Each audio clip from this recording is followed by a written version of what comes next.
So guys आज चाहिँ हामी फर्पिङ घुम्न आएको है। के अवसर पारेर भन्दाखेरि उसको happy birthday cup. So hey guys आज चाहिँ हामी फर्पिङ सस्पेन्सन ब्रिजमा आइसक्यौँ घुम्न चाहिँ। हामी 5 जना छौँ यहाँनिर। आज त्यो पछाडि उही गर्ने केटीको के हो यस्तो यार, फुटाइसक्यो यहाँ। यहाँ फुटे। कसको बर्थडे रे? हेर त मेरो बर्थडे। यहाँभन्दा उता अगाडि चाहिँ ब्रिज छ अरे। साइड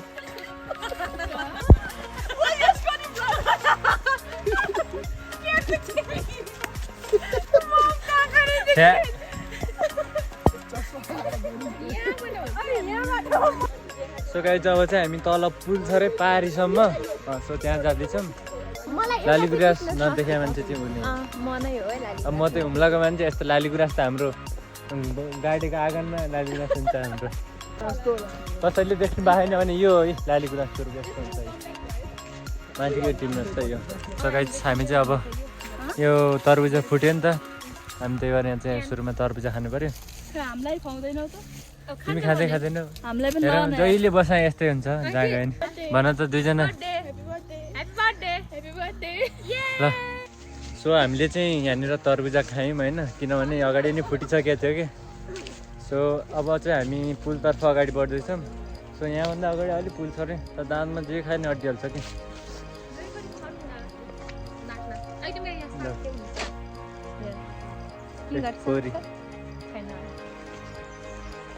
उता पुल चाहिँ देखिसकेको छ है फाइनल्ली उता गाइज। अहिले चाहिँ हामी पुलमा पुगिसक्यौँ है। यत्रो लामो रहेछ पारीसम्म। उतापट्टि चाहिँ काठमाडौँ भयो, योपट्टि काठमाडौँ।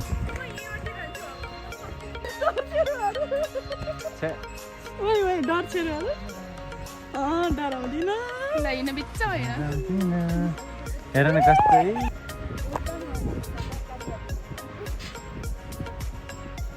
यहाँभन्दा तल चाहिँ यत्रो छ। मैले खासै डर लागिरहेको थियो। कति तल हो, एरोप्लेनबाट उगेर जस्तो भएर। सो अहिले चाहिँ हामी पुलको बिचमा छौँ। यहाँभन्दा तल हेर्ने भने झन्डै कति मिटर गहिरो होला भन त? तल कि 200 जम्मा। यति अग्लो छ नि, पुरै तल देखिरहेको कि। कस्तो फिलिङ आइरहेछ बर्थडे गर्ल? राम्रो मजाको फ्लेयर छ, तर डर लागिरहेको मलाई यहाँ यो पुलमा हल्लिँदाखेरि।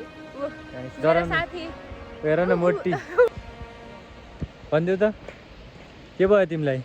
अब तल खसाइदियो म। सो पछाडिको जङ्गल हेर्दाखेरि त आम्मामा यस्तो आम्मामा यी पछाडि भ्लग आइहाल्छ नि यार। भ्लग नआउने हुन्छ? आउँछ जोस्। निशाको बर्थडे चाहिँ यादगार हुने भयो, किनभने यस्तो यो बर्थडेमा चाहिँ यहाँ गएको थियौँ भन्ने हुन्छ नि त। हामी त्यो फोटो खिच्न त आउँछ, फोटो खिचिहाल्यो। खै मेरो फोन दियो त म एउटा भिडियो बनाउँछु। तिम्रो फोनमा त कहिले दियो फेरि त्यसै? सागरलाई त। सो गाइज चाहिँ एकदमै गाइज अब हामी घुमेर त आइसक्यौँ होइन त्यो पुल। अब रिभ्यू लिनुपर्ने हुन्छ। कस्तो लाग्यो अटअबाउट पुल? मलाई पनि एकदम रमाइलो लाग्यो। रमाइलो भइरह, सबै भइरह। मलाई त एडभेन्चरदेखि लिएर सबै कुराहरू। काँडा यस्तो रहेछ कि, यत्रो काँडा रहेछ। यहाँ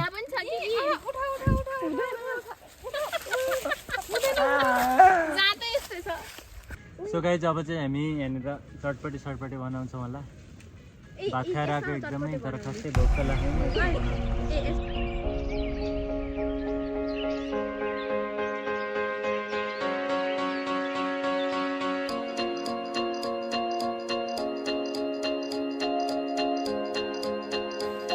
एउटामा किन बनाउने हो भनेर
गाइज म चाहिँ अब गुराँसफुल टिप्नु गएर चाहिँ हेरेर छ काठमाडौँमा गुराँसफुल टिप्नु भनेको एकदम भाग्यमानीको कुरा हो कि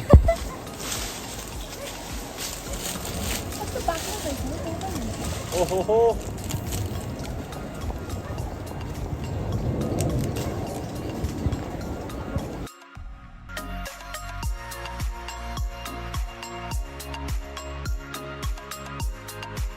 गाइज अब भने चाहिँ हामी घरतिर लाग्न थालेको है अब खाइयो चटपटी खाइयो त्यसपछि के कुरा ल्याएको थियो फ्रुट्सहरू खाइयो अब चाहिँ घर जानु पर्यो आजको भ्लग चाहिँ यही कम्प्लिट गरौँ सो त्यही हो अब सबैजनाले एकदम लाइक च्यानल सब्सक्राइब गर्नु नभुल्नु होला भन्दै आजको भ्लग यहीँ अन्त्य गर्छु धन्यवाद